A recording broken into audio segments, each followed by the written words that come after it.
So I've bought myself a bunch of new Ryobi tools. We've got an 8-piece combo kit and then also the framing nail gun.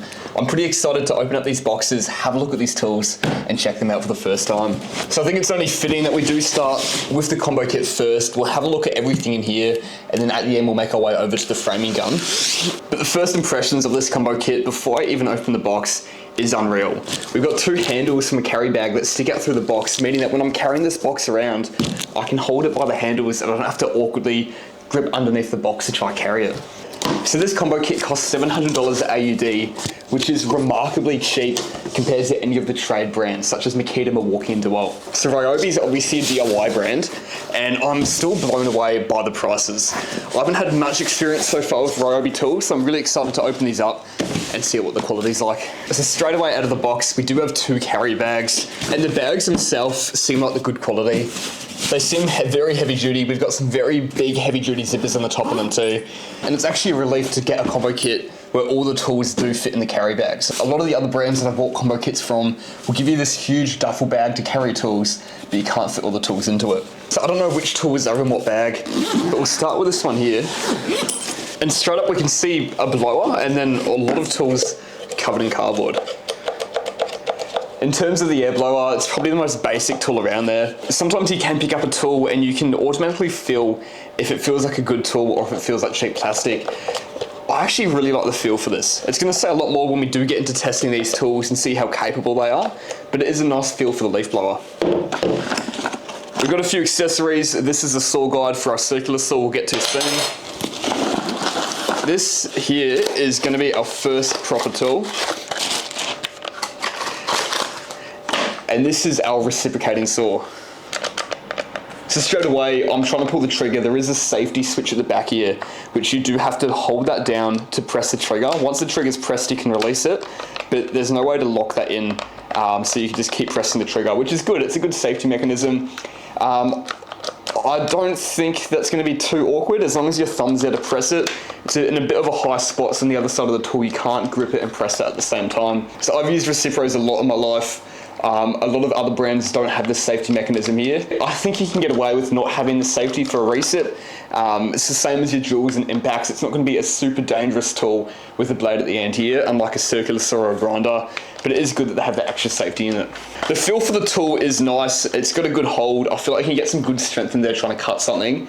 The only thing I'm a bit worried about is how it's going to feel once the battery's in the back. I'm keen to get these batteries out. I might actually bypass opening a few of these tools, and I want to quickly find the batteries so that when we open every single tool and try every single tool out, we can review it with the battery in place. All right, this is not our batteries. I'm actually getting a bit worried on where they are. This is actually a really nice feeling orbital sander. It looks a bit like an iron the way it's shaped. The only thing I could see becoming a problem with this is that there's not much of a curve coming back around to get a good handle on the top of the tool. It's okay to hold right now. As I grab it, my hand kind of gets pushed to the front to try and get a good hold where all my fingers can wrap around it. It looks like it could be an annoying tool. Once it starts vibrating and you start sanding something, this hand could start to cramp up. It could be awkward to hold the top. So I think to use a sander, you might always be using it with the 2 hands. It's a nice size and feel right now, but once again, the battery's going to the side, which means this will get a bit beefier, and we want to find these batteries to see how it feels when they are in the tool. So here we go. We have 2 of the Ryobi batteries. These batteries are compatible with over 100 different Ryobi tools, and they're quite their own unique design. They've got the flat battery look at the bottom, but they do kick up to go into the tool. So these are 18 volt and they are 4 amp hour batteries. And as I did say, we do have 2 of them. All right, so to start with, let's chuck it in the reset. It is quite interesting how it goes up into the tool like that, and then it just clicks into place. And it does come with a bit of charge. This is actually a really well balanced tool. Something people talk a lot about with tools is the weight of the tools and how heavy they are. Sometimes weight doesn't matter as long as the tool is balanced really well. So I'm holding this and the weight's quite even between both hands. Sometimes you get it and the weight's towards the back, meaning that it's falling down and you're trying to kind of counterlever the tool to use it. This fits really well in the hand. I'm a fan of this reset. In terms of this orbital sander though, As I said, that's definitely going to be a two-handed tool. You can almost try to use it with one hand. Unless you're pushing down on a flat surface, I think it's going to be a bit of a forearm burner. It does have a little bit of weight to it. The main concern though is I would love a bigger handle, a bigger head of the tool here that you can grab onto. We've got a button at the top for on and off, and it is only a 1-speed sander. You can't change the speed of it. But for any DIY project, it does sound quite capable. And then obviously the other tool we have looked at so far, I'm going to spin the battery around for this one, but it is our leaf blower.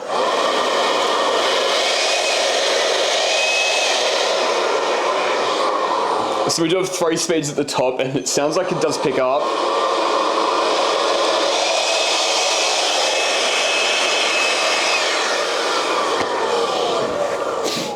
And we should have a nozzle for the leaf blower in one of these bags. It's not in this first bag here, I'm pretty sure. So hopefully we find that in the second bag. The last tool in this first bag that we are going to pull out is a grinder. And I'm already in love with the way this grinder's made. This handle is probably the best handle I've actually ever seen on a grinder. So whenever you're going to use it, you are going to use it with 2 hands. You're going to have your right hand, your trigger finger hand at the back here. The best thing about it is that it's actually a good handheld shape here. I've used a lot of brands and the entire body of the grinder stays the same thickness all the way back, meaning that your handle is a really wide, awkward to hold tool. So we've got a great handle down there. It is a bit further back, which is great for safety. It means there's a lot of weight at the front of the tool, but you would be using this with 2 hands. So you can get your second hand onto the body of the tool there. This hand isn't super important. It's just said to kind of balance and weight the tool.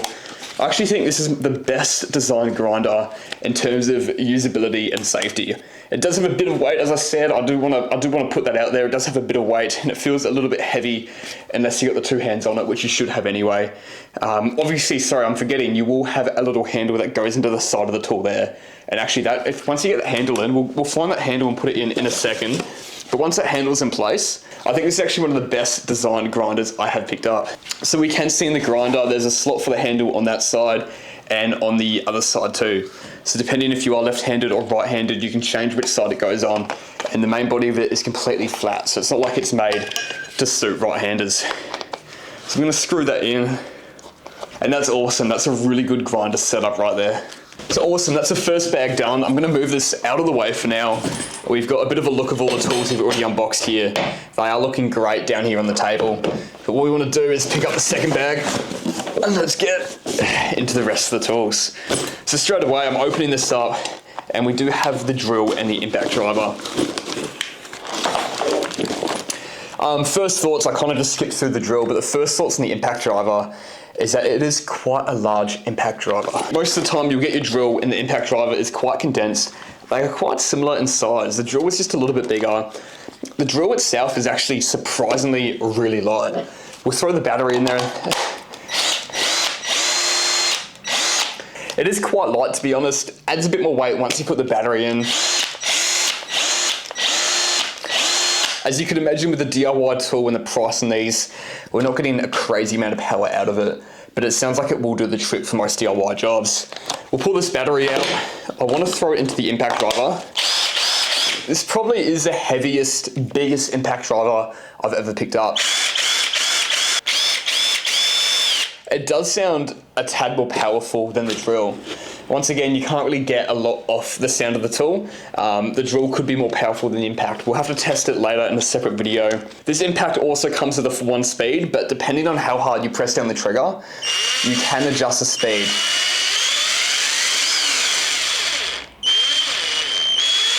So you can get away with using this for some smaller screws and some smaller jobs. So we've got a few accessories in here. We've got the nozzle for the blower, which it's about 37 degrees today, so I might need to use this on myself to try to cool down. Probably starting to see sweat just drop down on me. It is a bendable blower, which I love these little nozzles because you can play around with the end of them and really direct the wind to go where you want it to go. So I can make it a really very thin nozzle and say I've got a door or a window track and there's some dirt stuck in the bottom. I can make that super thin and get that air into tight places. So I'm a fan of that. It's something super simple that a lot of brands don't do. Blower sounds great. It sounds like it's got a lot of power behind it, and that's not going to be an issue whatsoever. So we've got All right, we just got a few bits in here. We do have a grinding disc that comes to the grinder. And we've also got the safety guard to go around our grinder as well. I've got another box laying on the table that I've thrown out without even realizing it. This is a massive box, which just houses, we got 2 reset blades, and this looks like it might be the clips to go on the drills, which they are. These are little belt clips. So these get screwed onto the side of the drill, and you got your little belt clips that you can hook onto your tool belt when you're using it. Got to put these on. They are a game changer. If you're doing a few jobs and you're running around with tools, and obviously you got a tool belt or even just a normal belt on, you need to use your belt hooks. We got sanding pad attachments. These look like they're actually for our multi-tool, which I'm going to pull out right now. This thing is such a fun bonus tool to get in this combo kit. These are called multi-tools, oscillating tools, also known as a renovator tool, because if you're doing renovations, these tools are super, super handy. So in the box, it came with cutting blades and also sanding blades. You can put different types of attachments on the end to do so many things out of these tools. Let's throw the battery in this, because it looks like we do have a few settings for speed. Actually, what I can see right now is we do have a lock on the side, and I think that's to lock the tool to be on. So if I press the trigger down, you can see I've locked that on. I'm not holding the trigger anymore. And that was, I turned it all the way down and it actually turns off. But that was max speed we had it on.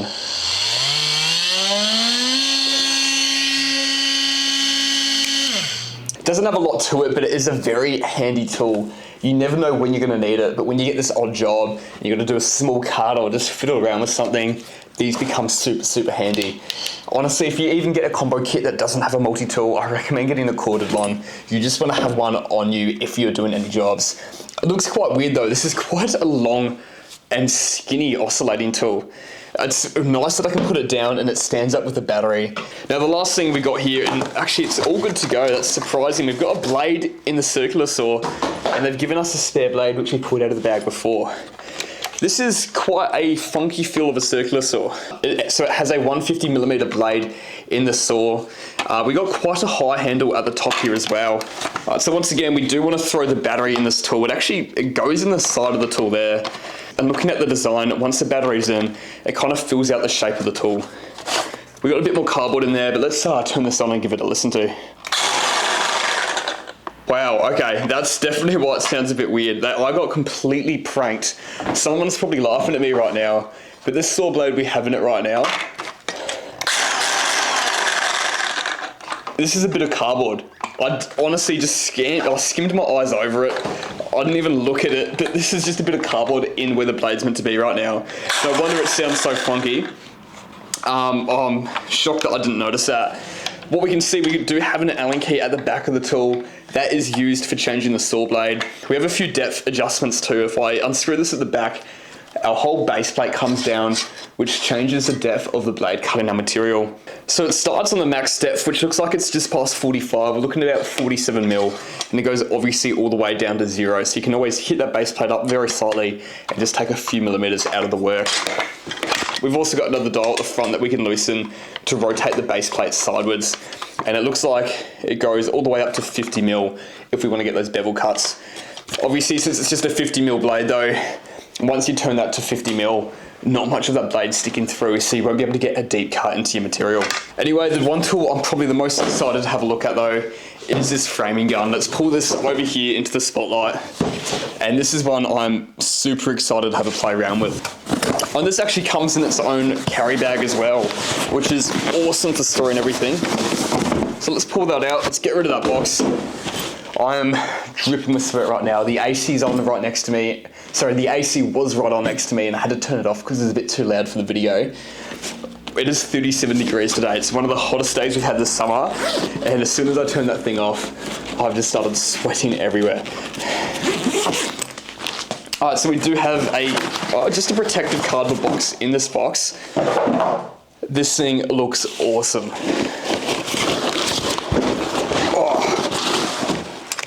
So she's actually got a lot of weight to her. That is without the battery, and that is the heaviest battery nail gun I've ever picked up. This thing cost, let's just double check that receipt. I've got it on my phone. So this gun did cost around $600 AUD. And I'm thinking from when I bought my DeWalt nail gun, I got that for around the same price tag. It's been a few years, so I'm guessing the DeWalt's worth a bit more now. But the point I'm trying to make is that this isn't crazy cheap compared to other brands. But for all the tools we have here, we've got everything for half the price than what you'd get for other brands. So this gun being pretty similar in price, still cheaper, but pretty similar, would have me expecting it to be pretty great as well. So just by looking at it, it looks like a very, very similar setup to the Milwaukee gun, but just a bit heavier. So the way that this gun works is that it has a tank of compressed air, and what the battery does is it releases one of the canisters of compressed air, shoots into another canister, and as it gets flown through, that creates the power to push the pin forward and shoot the nail. So this is something that you shouldn't be having to top up. It should be able to stay in the tool forever. We do have a soft cap over the top of the teeth right now, so if you were doing some finished work, the teeth aren't going to dent any of your work. I'm going to pull this off, and let's have a look at the teeth on the gun. Now these teeth are actually very similar to Hikoki's teeth in the way of the front two teeth being sticking further forward. The one thing I don't like about that is if I was going to shoot something, for example this table, and I had the gun going down on an angle like this, it's harder to push the back teeth all the way forward to shoot. It's kind of designed with the teeth at the front sticking forward for you to actually have the gun hitting those two teeth first, meaning you want to shoot straight down or angle the gun down this way. Sometimes you do have the odd case where you do need to angle the gun the other way. It already is difficult because your magazine's in the way here, and with those bottom teeth being shorter, it's going to really struggle to get the teeth pushed all the way back as far as you need them to go back for the gun to shoot. The magazine's really smooth. That slides up and down quite easily. And the look of the gun looks pretty badass. As I said, it looks very similar to the Milwaukee gun. Unlike other Ryobi tools which you look at and you can kind of tell they are a DIY tool, this thing does look serious.